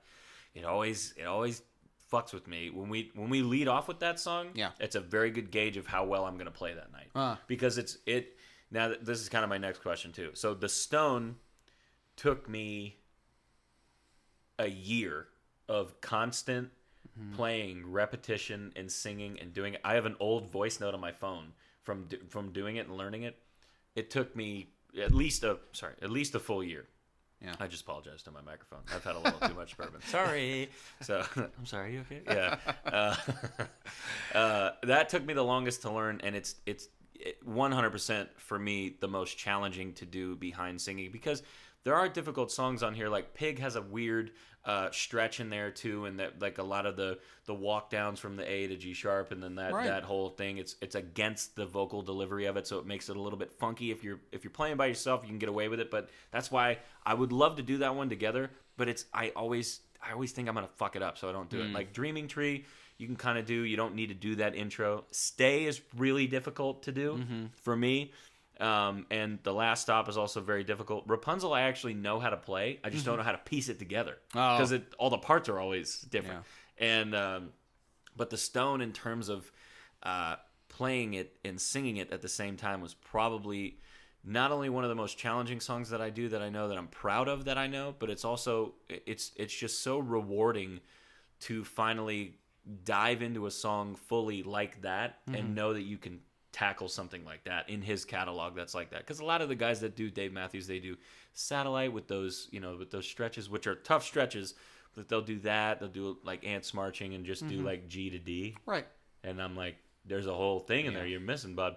Or they do Crush with the closed things instead of doing it in the drop D. They'll do it in the FGA, whatever they do with that. And then a lot of people that cover his stuff don't really do the Stone, which is why I love that we do that as well, because it's such a like prominent live song. I mean, live at Red Rocks when they open with the Stone is just like it immediately sets the tone for the whole night. Yeah. That I don't think that was the opening song of the weekend. A highlight of, but it was the collection from 05. Right. Yes. Yeah. But it was always a rewarding feeling to me to tackle some of those deeper cuts that the fans will really appreciate. So do you have do you have like a song on here that, or in his catalog at all, that was like really challenging to you, that when you got done you're like, man, this is gonna kill, or like, whew, oh my gosh. Well, off this album, Yeah, well, I don't think we rehearsed Rapunzel, but we've Yeah, never played never it. did That it. one was tricky because you don't have the drums, so we Yeah. both have to be counting consistently Yep. in 11/8 Yeah. all the time and making sure that we stay with one another. I can't count that high after some apple juice. Yeah, You know what I so, mean? all right. Hi, Lewis. When we worked up for Silver King, when we did the Dreaming Tree, that had some interesting parts in it that I was like kind of that. tricky. Yeah, It was but good though. It came off well, but It is weird. yeah, that's in the 7/8 time frame for a lot of it, and then it goes into kind of a lilting kind of 4. You Yeah. know, for Oh my God. but the beginning Yeah. and all the verses and everything are in 7/8. That one was a tricky one to learn. Yeah. What else? Yeah, I mean, there's so many, right, that are tricky and weird time signatures. I mean, the Stone is always, like I say, unique because you have to really not overplay it, and you have to stay completely in time with one another. And a lot of times, both guitars are doing the boom, da da da da da da da, you know, that kind of rhythm, and you have to be locked in with that. I love those higher harmonies that you do when we play that live Yeah, too. That that's a always lot of sounds fun. so I got that nice. from Tim. Tim did that at which live album was it? Or maybe I listened to a bootleg. But yeah, he went up a fifth, an interval of a fifth, and started on the A note and did that harmony that I do with you. And I always thought that was very unique. Yeah, and I just want to say real quick, I was looking at this too, and one thing that shouldn't be overlooked is, you know, we look at Leroy over there. You know, I listened to this album today. Oh God, yeah. You know, the thing is that you listen to a song that is so aggressively funky. Now, that doesn't mean the band's overplaying or being too on top of everything, but just in general, the energy of a song like Rapunzel is very kind of, you know, it pops and it's in your face, and it, you know, it really builds and builds as it goes along. So you get to that end sax solo, and you know, nuts. And you know, look, you could play that thing, and rightfully so, because every player plays with their own version of expression and the way they think it out and the way their voice is. And certainly every great musician, you know, they might play Rapunzel one way one night and one way the other night. So I'm just thinking of it in a saxophonist's mind, you know, putting it down in the studio. You know, Leroy could have gone completely aggressive. I listened to that, and it's the most silky smooth, beautifully kind of delicate sax line over such an aggressive song. And then I also hear him playing the beautiful sax lines on The Stone, and then the flute lines on Dreaming Tree. Oh, man. And even some of the stuff that he does interweaving with like the guitar. I think it's in Spoon.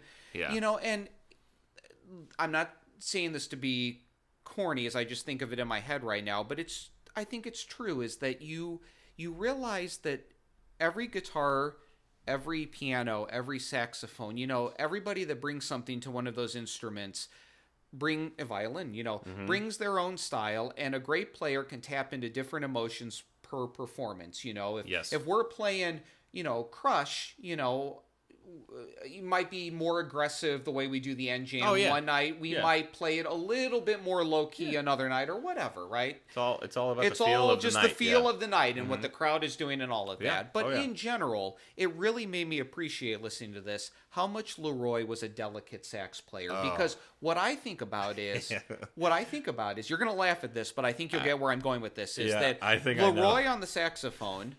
You know, I listened to this whole album, and then I think about seeing him live too, which I know, sadly, you were not able to do. I never got a chance to see him. No, but he could play aggressive and strident, and you know, very, you know, and really saw his way through those solos, and it was great. But in general, he was a much more delicate player. He was, and I think of him compared to Coffin, right? You know, and I listened to this album, and it's such a testament to the way that he approached the saxophone. He was like, if you think of it like Love, you know, he's approaching that saxophone like he's laying back. It's like he's caressing your neck. He's giving you a soft kiss on the back of the neck, you know, like he's like the breath in the ear. He's like very gentle. Coffin, on the other hand, he's coming in, from the ripping your clothes off and fucking your brains out. You know what I mean? Like Coffin is, but it made me appreciate though how much Leroy is of that delicate nature, and how much Coffin, as lightly as Coffin plays in certain spots, he's a more aggressive player. And maybe that comes from teaming up with Rashawn, because Rashawn can be very aggressive on the trumpet, too. Of course. So maybe just the way that they interact, it leads Jeff, it just leads him to be a little bit more aggressive and strident on the sax. But I listen to Leroy on all of this, and I go, the dude just caressed the saxophone. Yeah, he did. Like, he really did. He just... It's such a nice touch. I mean, he's got his touch with everything is just so insane. And it really did, it gave me goosebumps, even though I never saw him live, just knowing that he was on Come Tomorrow. And they saved some of his recordings, and then you hear it on like Idea View that he was a big part of. It's just it's gotta be such an unbelievable experience to be so close to somebody, and then they pass away, and then they're like, but wait, we still have stuff that he did that we haven't done yet, and then you hear it in the studio like he's there with you. Yeah, that's gotta be just an unreal feeling, man. It's gotta be so surreal, and that's the power of music and the power of technology. Thank God we had something that could capture it and keep it for 6, 7, 8 years, however long it was when they first laid that down. But it I always laugh when you talk about Coffin, because when you and by the way, just a maestro virtuoso player. He's I nuts. mean, I'm not it's saying just a different style than Leroy. That's all I'm style, saying. But the way you described him in the beginning of our relationship was, what'd I say? You said Jeff is a honker, and it always makes me laugh for whatever reason when you say like, he's not. Leroy wasn't really a honker like Jeff is. Yeah, it always Jeff honks that sax a little bit more. Honks it.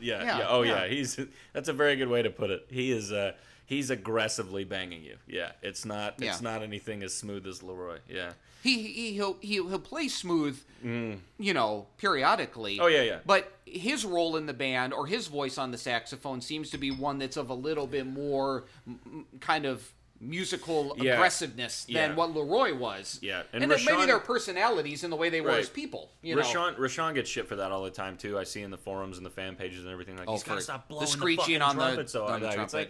It's like, that's the whole thing. Like, Leroy was trying to assemble a horn section, so he didn't have to do it all himself. Yeah. He's getting all these different styles of players and people and feels to the song. If you had 3 Leroy Moores, I mean, like, there's no difference in just having one. It doesn't matter, So he's doing something completely different. So I'm going to throw it at you. Hit me. I'm taking this over for a moment. So as a drummer, yeah, what is your favorite Carter Beauford performance on this album? So this is kind of a loaded question, because I actually have not ever played on the drums any Dave Matthews songs. Okay. None.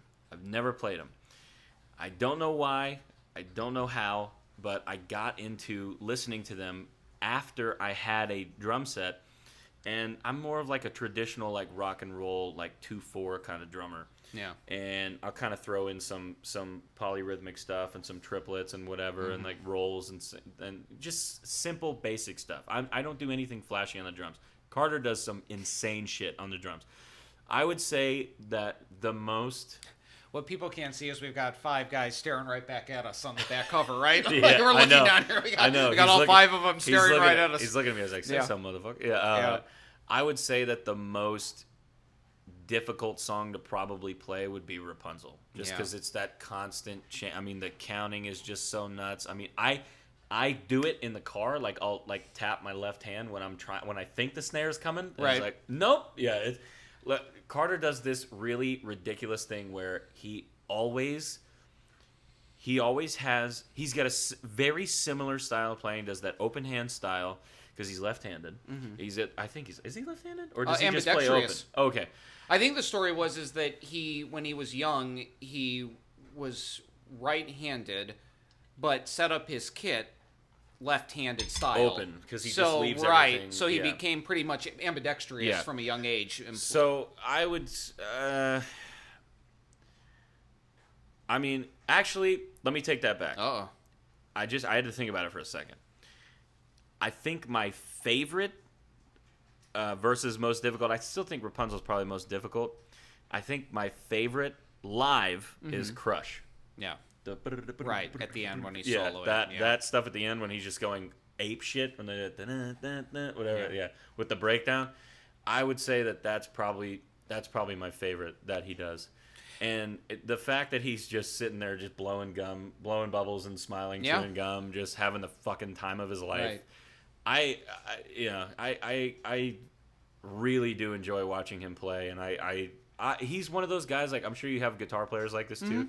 He's one of those guys that I watch, and I don't want to figure out how to play like that. I just sit and I just enjoy it. Absolutely. I just enjoy it. I don't like with Dave, when I see him play, I'm like, what's he doing there? Like, I'm constantly analyzing like his finger placements and like songs that I'm kind of like halfway, like Drunken Soldier, for example.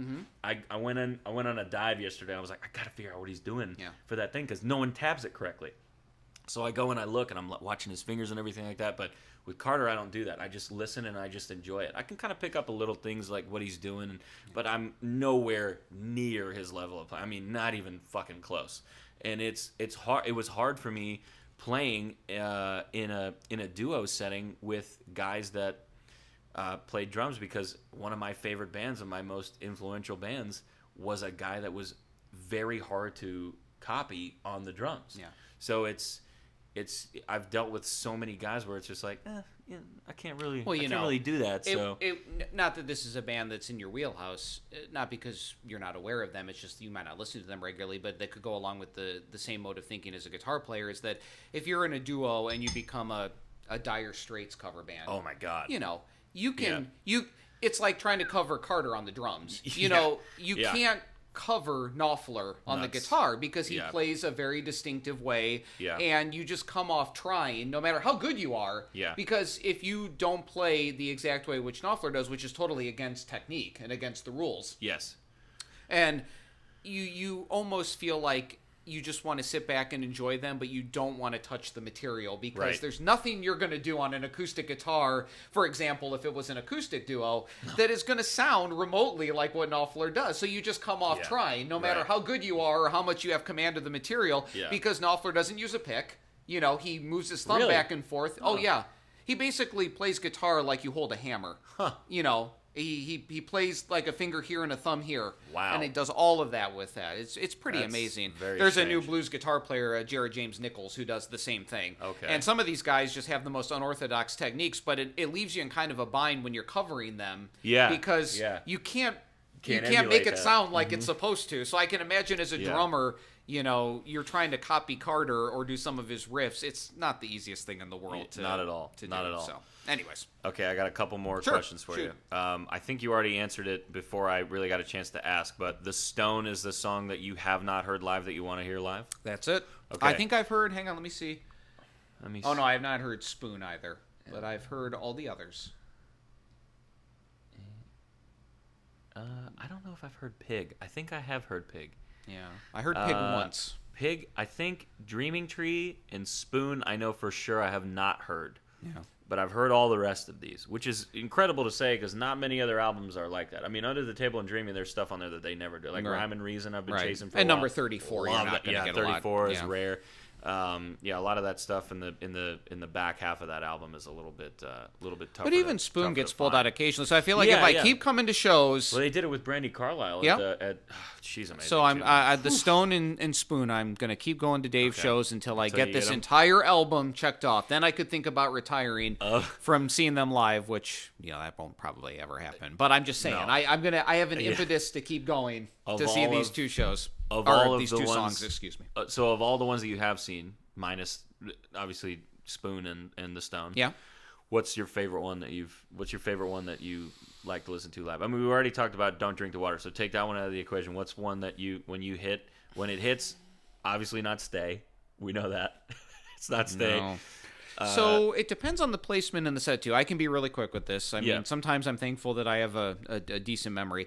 So Rapunzel I've heard at the beginning, the end, and in the middle. Yeah. I was thankful enough to hear it in the middle for the first time, like right smack dab in the middle of a set. Not closing the main set, not in the encore, not at the very beginning, but in the middle. I like which that. is probably its least Never used Never there. used, really. Yeah. And that was in Jacksonville. Interesting. Okay. That I really liked it there. I thought it brought the show up, like you were saying, coming off a slow one. Yep, it yep, really yep. brought it into the next gear. It being the show, the set list itself, it really brought it to the next gear. So I liked that in the middle. So that was a good one.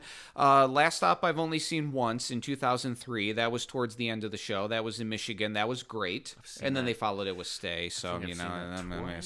I think I've seen it twice. Yeah. I think so. Maybe 2016. I don't 2018. remember too much about that one, except that I don't remember it being a bad performance. But I've only seen it once, and it was 17 years ago now or so. So I don't remember it too much. Halloween I've seen a few times. Great. I saw it in 2012 in the Encore before Tripping Billy's, which was amazing. I also saw it finish in West Palm, which was amazing. That was 2016. And when it ends the show, it's amazing because Dave just blows out his voice to no end. Yeah. And, Oh, you no. know, and just... You saw it in 2015. 15, yeah. I walked out on that. Yeah. I think I heard the story once. You were with I was somebody with, so who I couldn't was really, like, I want to go home. I don't and really blame- You were like, they're playing Yeah. Rapunzel, I'll go home. Or I don't blame this person because, first of all, I got hooked up with tickets. I was at a bar with a buddy of mine who used to play in our band in college, and he was like, "Hey, you want to go to Dave Matthews? My aunt has a couple tickets." And to this day, we still communicate. When I go down there, I'm like, "Hey, come say hi, whatever." Yeah. And she hooked me up with the tickets. We sat very close to the VIP area. We had 2 seats. We sat next to a girl who was at the taping for Radio City Music Hall. Oh, so nice. I was nerding out. And my buddy's like, I was like, he's like, yeah, you want to just go and like beat some traffic? I was like, okay. And then I left.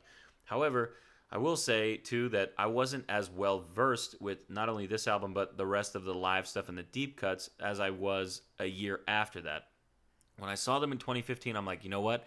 I'm going to make it a point to study, do my due diligence on all of these records and listen to everything top to bottom and pick out a favorite. And that is when I heard this really, truly for the first time was probably 2016. When I sat down and listened to it top to bottom. Yeah. It wasn't any time before that. And I'm not trying to front. So. Right. You know what's funny, real quick, if you don't mind me going on, is about Halloween is that, I remember being friends with someone in the first part of time that I was here in Florida before they moved to the Midwest. And she would be in the group that we would go see Dave Matthews Band. And her husband wasn't really a fan. So she come with us to see Dave Matthews. And all she wanted to see was Halloween. And never got it. And you know what's funny is not on a whim, but kind of as a last second surprise. When I saw the tickets were available, I decided to go up to Michigan in the summer and take my mom, who's a big DMB fan, but my dad isn't, and she doesn't really entertain the idea because the outdoor venue, Pine Knob, which is now DTE in Michigan, is a long way from the house that I grew up in Pinckney. Yeah. So I surprised her and I took her.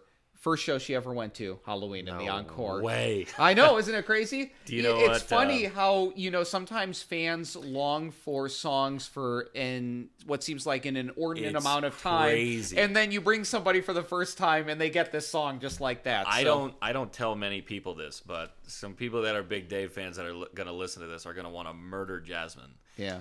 Jasmine's very first Dave Matthews song live. You want to take a guess? It was 2019, right? Yeah. The Idea of You. Right. Yeah. The very first one.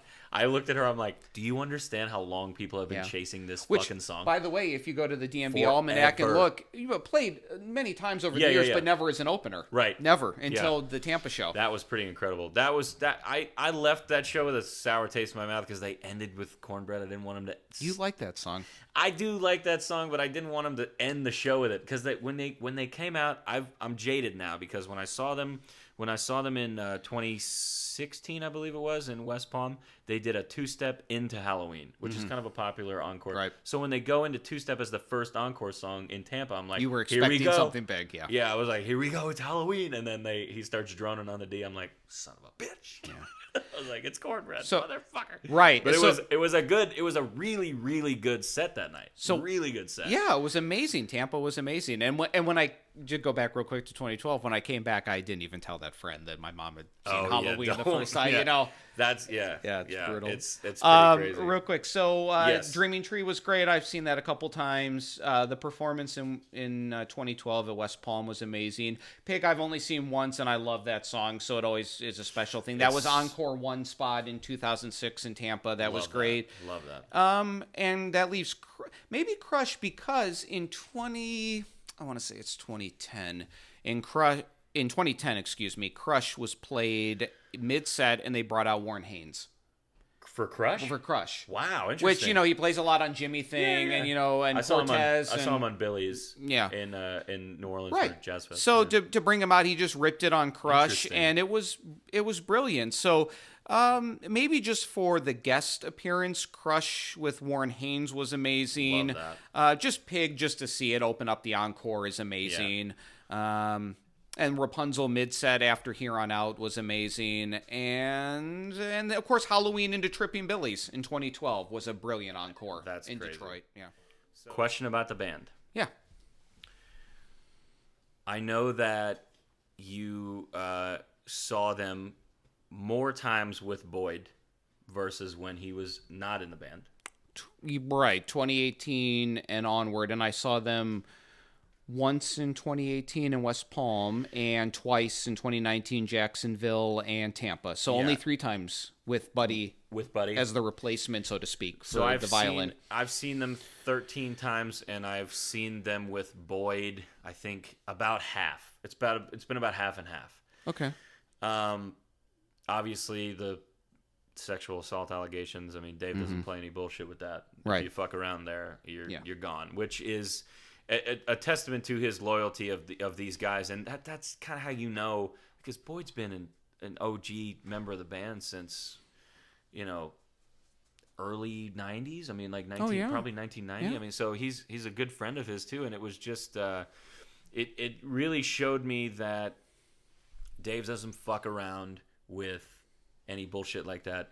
And I appreciated him for that. And that's also how you know that none of the other guys in the group are doing anything like that, because the moment that he gets wind of that, you're done, man. Yeah. It's over. So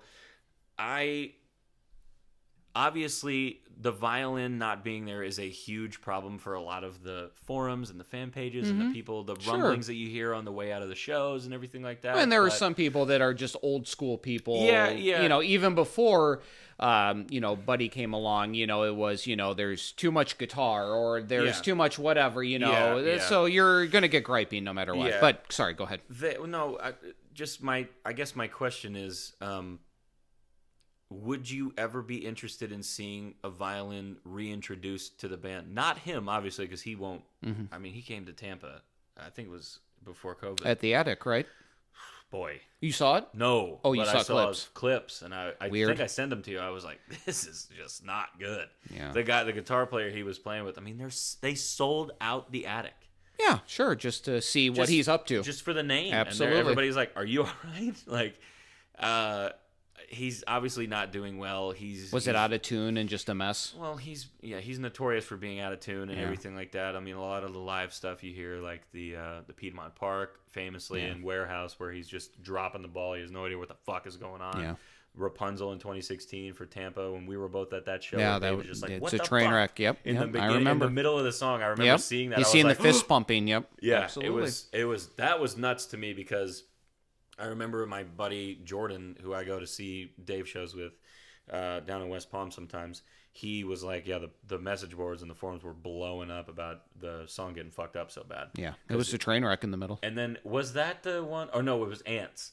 When he's like looking at him like, hey, stop the song. That was West Palm, and I was only at the Tampa show that year, but I saw a video and wasn't on the message boards much around that time, but I don't remember how it came up. Maybe through Facebook. Yeah. Somebody had... I was a part of the Gorge crew thing on the Facebook or something, and somebody had posted a link and said, you should check this out or whatever, and I looked at it, and they showed a clip of, like, the band, which, they're all for freeform jamming or whatnot, but it was at the end of Ants, and he was just really, like...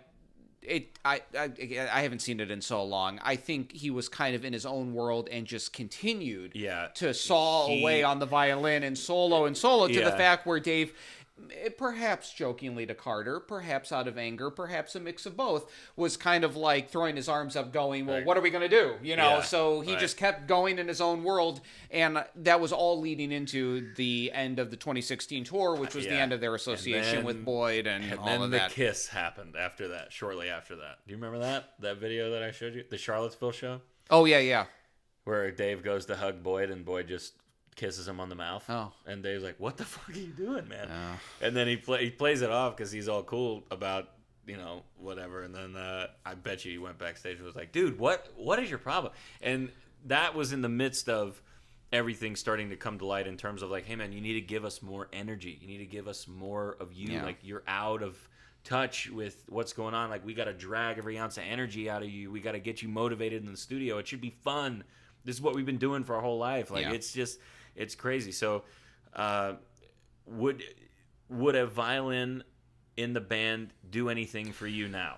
I think, look, because it's a popular is. demand among lifelong fans.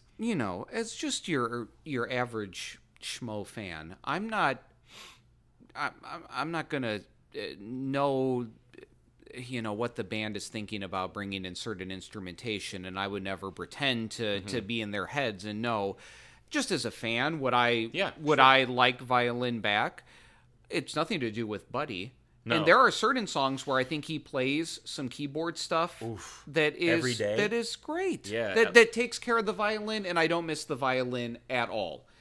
But there are, of course, a few numbers where I'm like, it could be, Buddy is so amazing. It could be anybody on any other instrument than a violin, hypothetically, and you just you miss the violin, right? Yeah. It's just such an integral part of the sound of that song that you miss it. Say Lion Our Graves, for example. Oh yeah, Lion Our Graves, Crush a little Pig, bit, yeah. Dancing Nancy's, maybe. Yeah. Although Tim does a killer electric solo where the I know Rashawn takes one and Tim does the other where the violin was. So certainly I miss it a little bit. She's gonna stay there all day now. But hey, now you're friends. I was gonna say though, don't do it. Yeah. Don't paw. That would I like it back? Sure, but with a keyboard too, along with guitar, trumpet, saxophone, and everything a little bit more dynamically in the forefront of the sound of the band now. Yeah. Stop. Oh. Hey, you're gonna get caught in the wires, ma'am. Go. Sorry, our mascot's causing some problems. We'll edit it all out, right? Or we won't edit Dixie out. No, we can't. No. We can't. She's a fan favorite. Yeah. I would just. What am I even thinking there? I'm sorry, Dixie.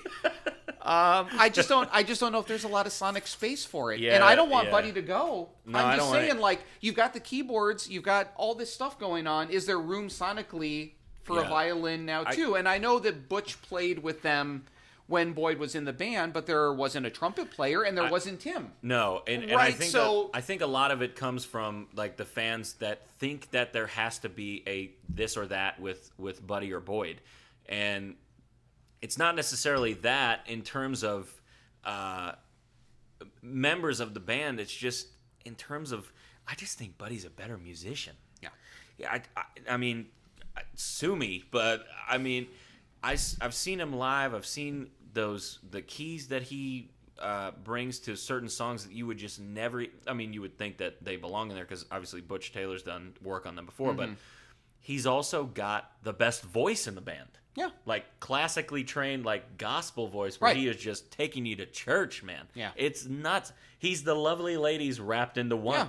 Because he's singing over that, and I mean, I go back to it every time, but every day, when he did Every Day, and I saw that in West Palm, and I was like, and Louisiana Bayou, too, when he's really getting into it. And and the thing is that Carter and Rashawn have great singing voices that really acclimate to the material, and then you put Buddy on top of it, or in the mix with it, and it's amazing. Yeah, absolutely amazing. So I would. Yeah, it's tough, I don't know where they'll go in the future. I hope they retain Buddy because I feel like he should have 4 or 5 years in the band to evolve and to really put his imprint on the material and record new material. Yeah, and it's pretty funny because a buddy of mine who I met at the Tampa show in 2018, he was telling me that when they first started to come back and do those shows without Boyd, a lot of the sets were recycled, and they're like, what the fuck is this? Like, what's going on? He's like, dude, we had 3 months to rehearse. Right. Like, 40 songs. Right. You know, like, what do you want us to do? It's Yeah. a brand new kid that hasn't heard any of this shit, And- and then the two-step thing happens, Right. and he only knows the studio version, so when they play it live, he's looking around like, I don't know what to do. And it can even be a little bit looser with, say, Jeff on saxophone, because yes, there are the licks, and Jeff was probably using sheet music and some other charts to help him at the beginning, but it's more of a single note kind of improvisational outside of the riffs thing, so they can bring in more new songs and say, hey, you're going to solo in D minor at the end of this song or whatever. Yeah. You know, yes, but Buddy is soloing on Bartender or Lion Our Graves or something, but mostly it's chords. So, I mean, he's got to do a lot more that he's got to do that it doesn't sound off. So, you got to stick a little bit more to a script at the beginning and let him get acclimated to those songs because he's got thick chords to play. So. Exactly. Hi, she's back. She's a pretty puppy. Hi, I'm not mad at you. She's like, please don't edit me out. And could you imagine seeing them on this tour when they're at their height?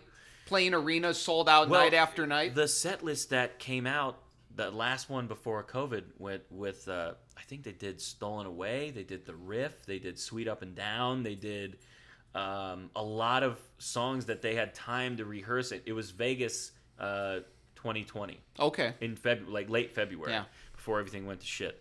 But it was a set that everybody was like, if this is what we're getting in the summer, I'm buying my tickets to the whole. I mean, I even texted you. I was like, dude, this set list is insane. You feel like they were reinvested in really digging out some. Well, it probably putting more. Making a little, putting more in the stew of the set list. Yeah.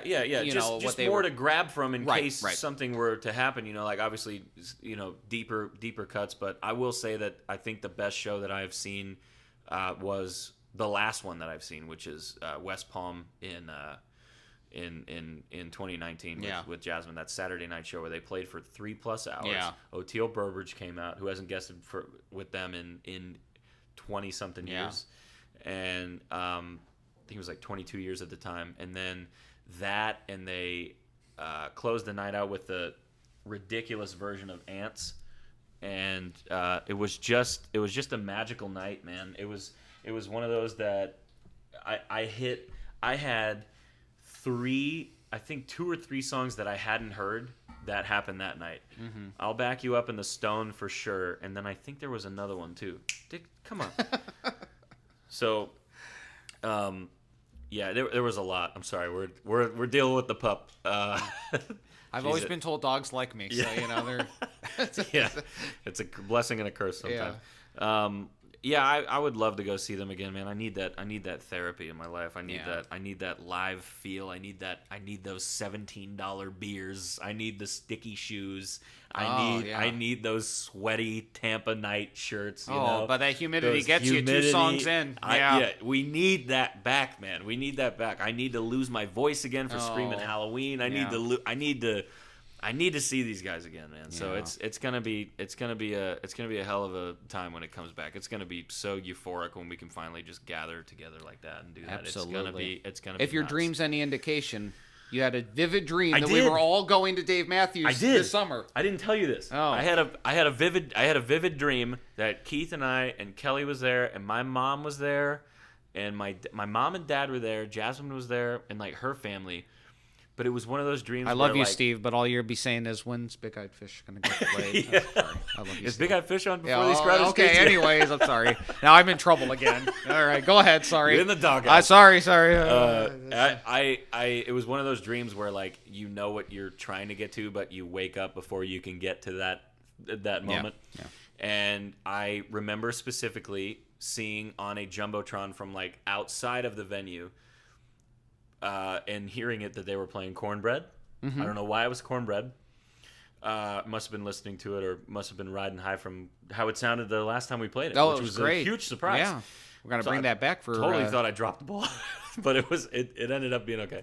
It was one of those dreams where I woke up and I texted you immediately. I was like, look, I hope this is a sign of things to come because I had a vivid dream about attending a Dave Matthews show this summer, and I cannot fucking wait until I go back and see not only a Dave show, just a concert in general where I don't have to where we don't have to worry about anything. I just want to go back to that feeling of just live music bringing everybody together, and it's a little bit different when you play. Like I appreciate the fact that I've been given a talent and a gift to be able to give back and help people get through some shit and maybe entertain them on a weekend where they're having a shitty day, a shitty week at work or whatever, and kind of give back to them in that way. But there's just something different about going to see a group that you love and appreciate and have been following for years and years, and just sharing that moment with everybody. She's staring right at me.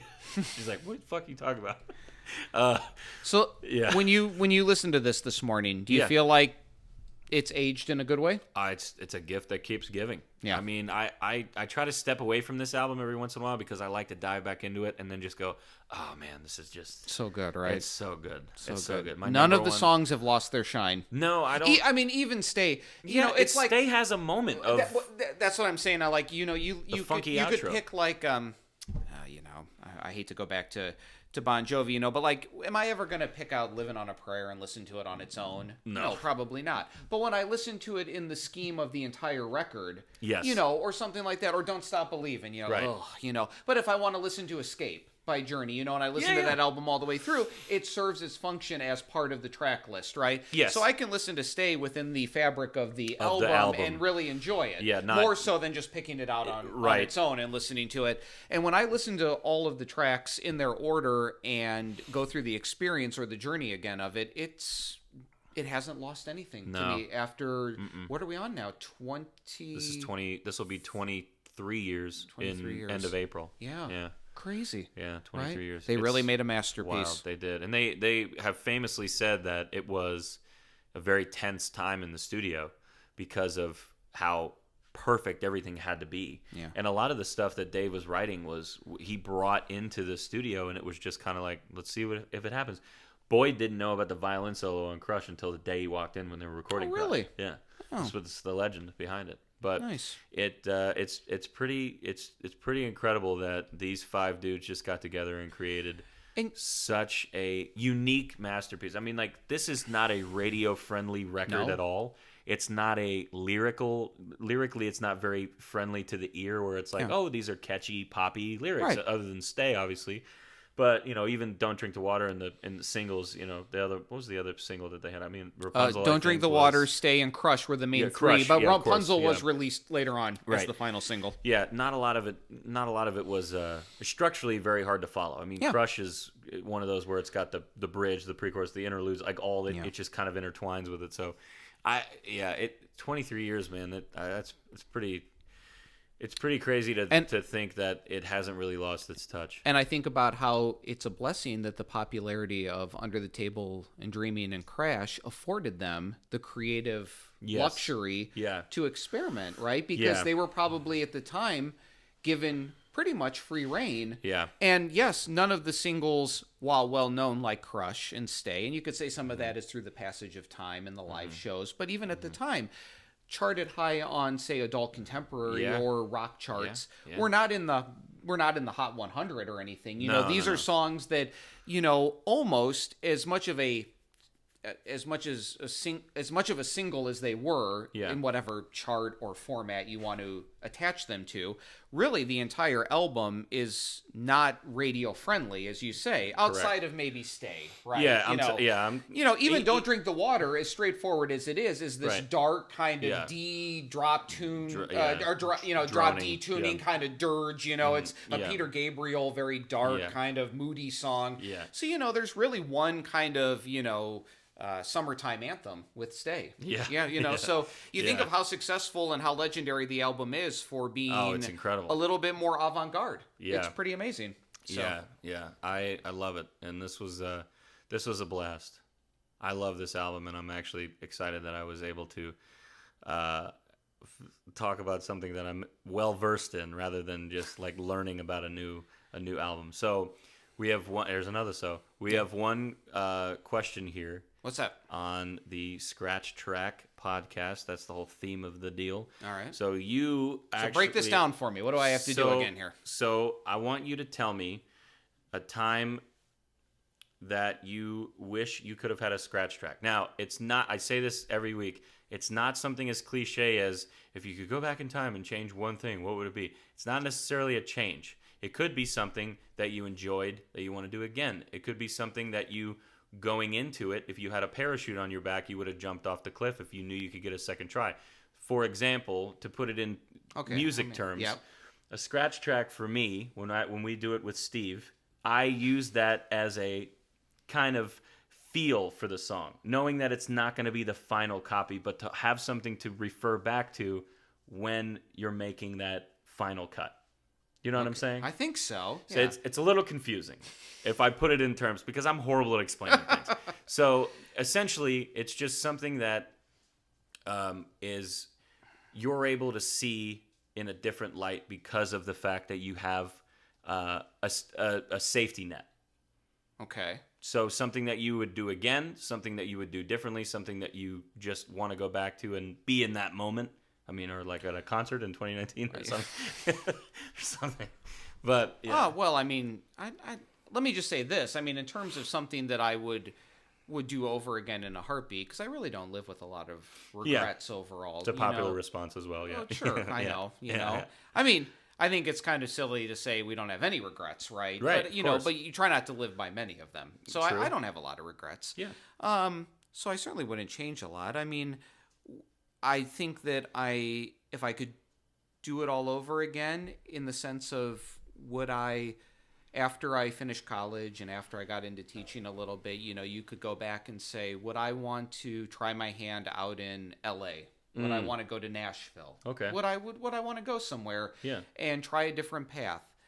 And where I am now, you know, I can honestly say that if I had to do it all over again, I would hop on a plane and come down to Florida in a heartbeat, because to be able to express myself, because I'm not a singer, you know, I find my way around on instruments okay, and I feel like I have a decent voice on a guitar or on a piano, but I'm always learning, I'm always trying to get better, I'm always trying to move the crowd in new ways and bring the shows to a new level, you know, but if I would look back and say, you know, hey, you know, given the same status of where the music industry is, you know, what is making it, like we talked about, you know, can you sustain a living? Yeah. Can you do Attainable something level of music success, relating, some attainable level of success that in your mind equates to contentment, right? Are you content? You know, do you feel happiness and balance and contentment in your very life? Important, yeah. Then would I change anything? Would I chance going out to LA? Would I chance going out to Nashville or any of those spots, New York or whatnot, just to see what would happen? And my answer would I wouldn't want to change anything, because the amount of love and balance and like just harmonious joy that I have from knowing yourself, from knowing Tammy, and of course my longest friendship and brotherhood in terms of life and music and playing and with bourbon and with my dear brother Alfonso. You know, to have the three of you, as well as other musicians that cross my path, you know, and of course, you know, but you three are the most tremendously talented, beautiful, awesome humans, and you've given me so much. But you've given me so much purpose in my life. So I will just say, likewise. So would I change anything to not know Alfonso, to not know you, right, to not know Tammy, to not have the kind of creative release that I get from Sweet Lick, or that I get from these DMB tributes, or to write the original music that you present with me, and to get to provide guitar for Tammy, you know, she's such an amazing soul to let me play guitar for her. Yeah. And, you know, I would just say that I would come back and if you could transport me back to that moment where I say, do I go to Florida or do I go anywhere else? And to know that I would not have the three of you in my life, you know, I couldn't do it. You know, I wouldn't want to change anything. My life is so full and rich and tremendously blessed and beautiful to have the three of you in my life. So you guys are my musical family, and you guys are all so different in the way that you guys present music to me and challenge me as a musician. But the fact that I can somehow, hopefully, succeed in providing what each of the three of you ask of me gives me the most gratifying kind of hope and purpose in life. have- So that's my answer. I hope it was okay. It's perfect. Okay. It's a freewheeling kind of. I'm not looking for a specific answer, but I do appreciate it. And likewise, I mean, my music career has taken a turn for the better in those early days of me meeting Alfonso and meeting you, and we kind of took off like from the rip. We were very kindred spirits, obviously, because we were both working musicians. We both loved Dave Matthews Band, and we both had a good feel for entertaining the crowd and giving back and energy and just being all about the music and less about the show and entertainment. So before we go, I have to tell this story because I remember teasing it and I forgot it, and I just was reminded when I took my last sip of bourbon. Is this Pappy or what is this? It is. It's the Pappy story. So this is. Are you going to edit this or are you going to leave this in? No. This is my scratch track. So Alfonso, our good buddy Alfonso, one night after a Dave Matthews Band tribute gig at Mothers, Florida, shout out February Joel. last year. Yeah, that's right. I'll fill in the details here. February 1. I Paula believe, Krupa was or with Kelly. January 31st, And I think Alfonso it was was there for the whole gig, I think. Yep, He was with yep. Paula and Kelly. We opened the night with number 41 because Kobe Bryant had just passed away. That's right. Yeah. And he was 41 years old, so we thought, how fitting. And Alfonso, to congratulate us, we don't see this a lot out. Not that I know of. What's that? Pappy, in general. No, in fact, well, I don't even know how much I should say. In fact, I don't Yeah. think it's really possible for places to get. I don't know what Yeah. was pulled there for Joel to get it. I don't know. So we better not say too much. So it was long- there though. So I grew up. I'm all over the place. I'm so sorry. I grew up in a household where we were taught to drink a little bit differently, apparently, and lived with a lot of people that were shooters and not sippers. So They're chuggers, ladies and gentlemen. yeah. So yeah, that's right. Oh, Yeah, she taught me how to drink, man. Yeah, Donna. Yeah, and she makes a killer margarita, as we've discussed in recent episodes. But Alfonso gets the Pappy Van Winkle. He gets us both a single pour of it. And where did this Pappy come from? I This don't- restaurant has Pappy. I don't and know. there it is. I don't know how much I should say about this, but it's not a cheap bourbon. No. For those of you that do it, so you can look it up and do whatever you want. So basically, what I did was, in front of you, after we toasted to the night and said, "Hey, another great gig, we cheers," clinked. we clinked, And then and then I shot it. oh yeah, I was gonna say Alfonso sips. Yeah, I sip, and then I go whoop right down the Oh. hatch, and they just look at me like, "Oh, that's an interesting way to do it." I was like, "What was it?" And then Keith says, "You just shot the Pappy." You just shot a $75." Yeah. Before you could even Whiskey. finish, was like, you were like gulping, and you're like, oh.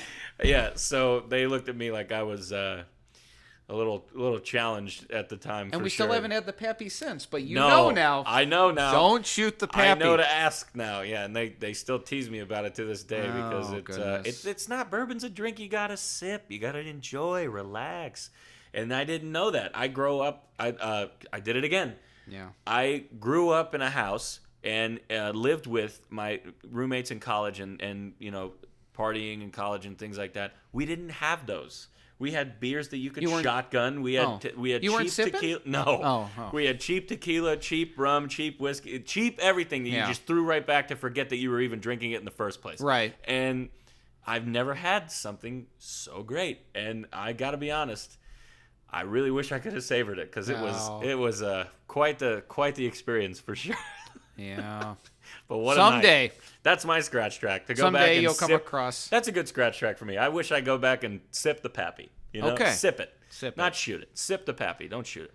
Yeah. That's our new hashtag. For And the then scratch Paula track. wanted to get us another round. She's like, "What are you guys having? No. I'm going to get you another round." we're and then like, Kelly's like, "That's the Pappy. That's Yeah. $75." She's like, "Oh, I love you guys, but I don't think we're going to do that." So. Yeah, it's that was one of my favorites. So All right. Oh, brother, that's it. thank you so much. Thank you. It was a blast. I really enjoyed diving into this album. We got to do this again. We're gonna pick up summer of 2005 when you first moved back to Florida. I want to get a full. That's I wanna right. hear It's been quite an adventure. Yeah, I want to hear Florida. the story from 2005 till now because I know you've played with quite a few people in the area and worked with people in the studio. We didn't touch on that really. Yep. And I want to talk a lot more about that. So Okay. this was a blast. Amazing. I hope you guys Thank you, enjoyed the Josh. episode. Shout out to Carol Schwier, my top fan on my Josh Plummer music page. What's up? Oh, boy. How you doing? I hope I get a chance to meet you soon. Hopefully by the time this is out, we have encountered one another, but maybe. It depends on how bad the Magic do, because they'll be here for the Troubled Waters Very gig, true, and, yeah. we'll see. If the Magic keep fucking up and letting me down, Carol, I'll meet you. I promise. So, All right. thank you guys so much for listening. Again, follow us on Scratch Track Podcast on all social media. Well, not on all, but Instagram and Facebook. And make sure to give Before You Dig a listen. Yeah. And we will have some new music for you soon. Actually, by the time this comes out, Honey I will be released. That's going to be the song that's taken us in and out of this episode to kind of tease it. And we appreciate you guys listening. Thank you so much. You can follow me on Instagram at Josh Plummer Music. My website is joshplummermusic.com for all dates and merch and scheduling and info and links to music and stuff like that. So we will see you guys in a couple of weeks. Thank you very much for listening. That's Keith Schwier. I'm Josh Plummer. Thank you for listening to the Scratch Track. We'll see you very soon. Bye-bye.